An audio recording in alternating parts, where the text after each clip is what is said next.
All right, so I also want to talk a little bit about cultural context. So culture is over context, right? So we put those two together when we talk about cultural context. There's a couple of pieces that I'd like to address with that. So yeah.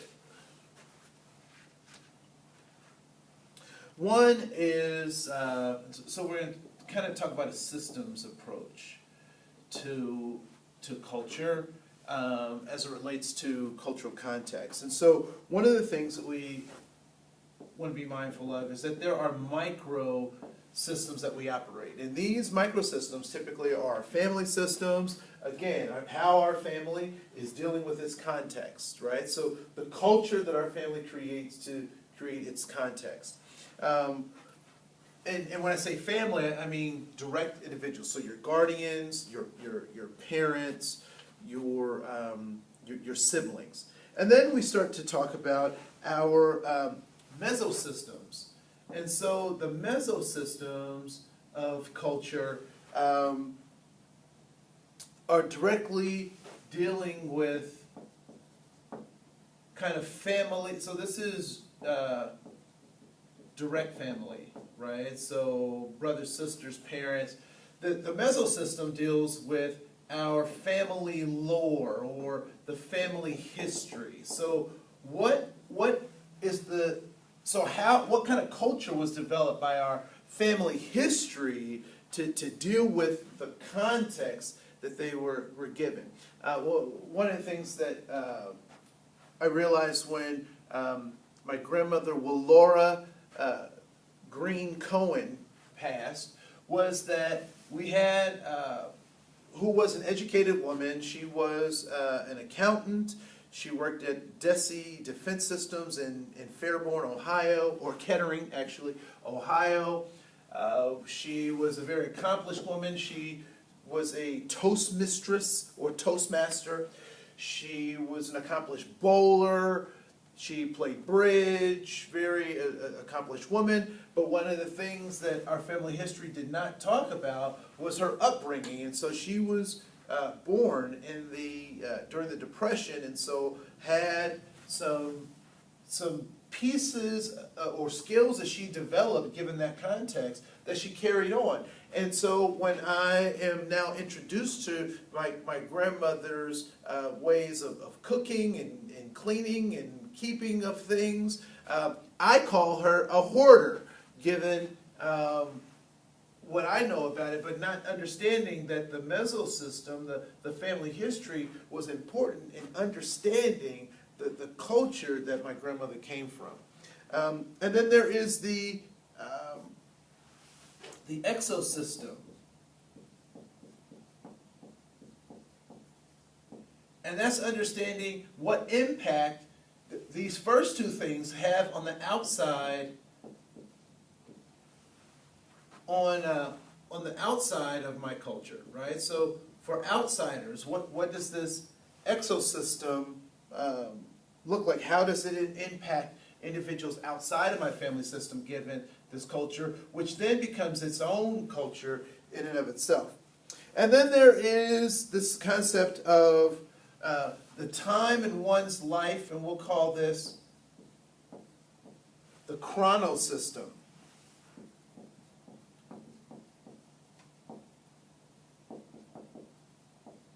So one of the things that we understand about time is that it's constantly changing, and it also constantly changes the context.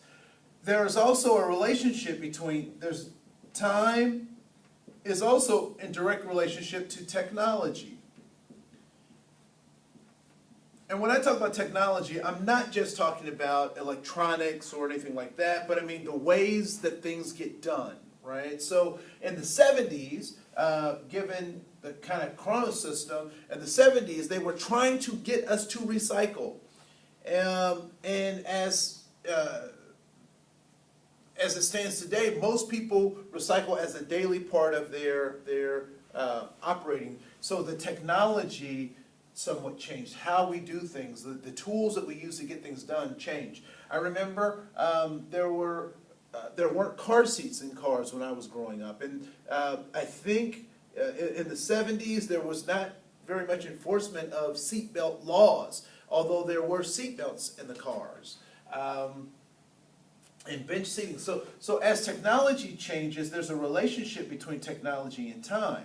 And so the same is with chronosystems. So the times in our lives are extremely important, the things that happen to us given a particular time. Because one thing that we may find is that if we look at this chronosystem, we may have more in common with people who, from our time frame than people from different or other parts of the world or different. Let me give you an example. People who are my age, there are tons of jokes that I can tell that they will get. Right? So I remember I had a test for dating to see how old someone is, because it's rude to ask, particularly a young lady, how old she is. And so I would ask, who was your favorite hero, Zan or Jaina? Well, if they're my age, there is a high likelihood that they will know who Zan and Jaina are.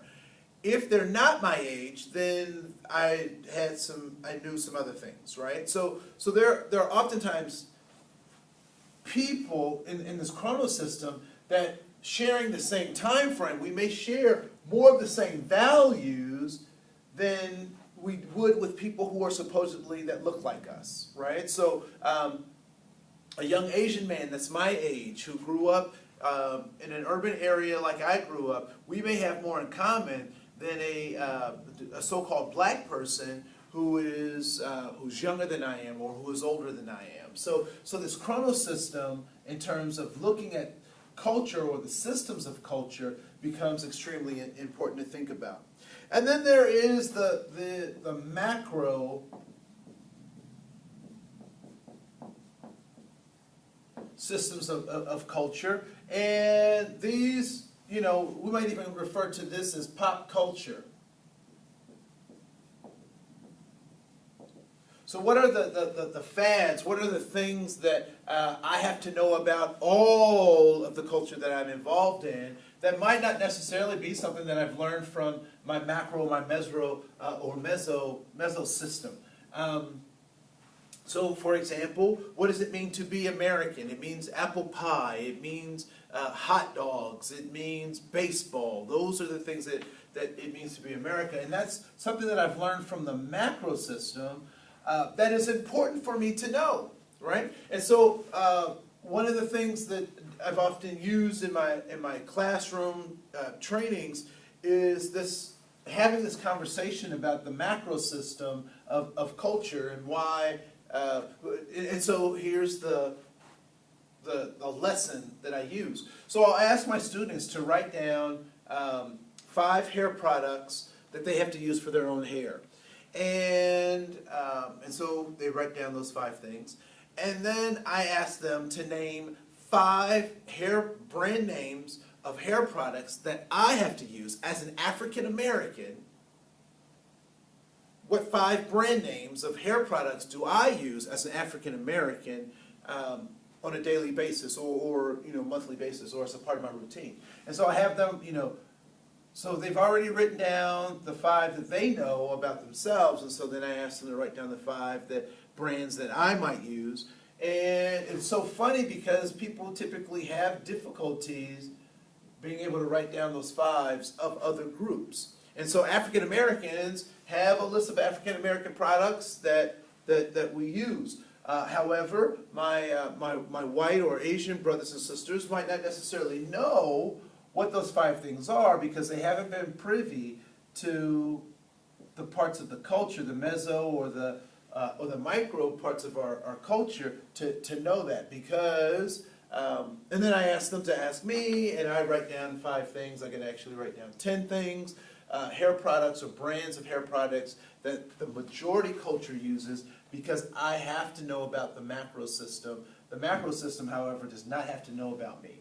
And so these are some systems of culture that become important to realize as people try to get their safety, significance, and belonging. And so if I'm not able to communicate with other folks, or I'm not willing to understand more about their particular culture, then it becomes difficult for me to figure out how to work with them, how to engage them in any of the helping professions, and on one-on-one relationships. And so the systems approach to looking at culture is extremely important because, and we'll also, I'll even go back to this micro and say that there are some transgressions that can happen at the micro level that actually impact the macro systems, and the macro systems can feed some of those micro infractions. And so we'll refer to those as micro inequities or microaggressions. We'll do a video on those a little bit later. But a lot of times these things kind of feed into each other, and they also explain how I can have more in common with someone who doesn't necessarily look like me.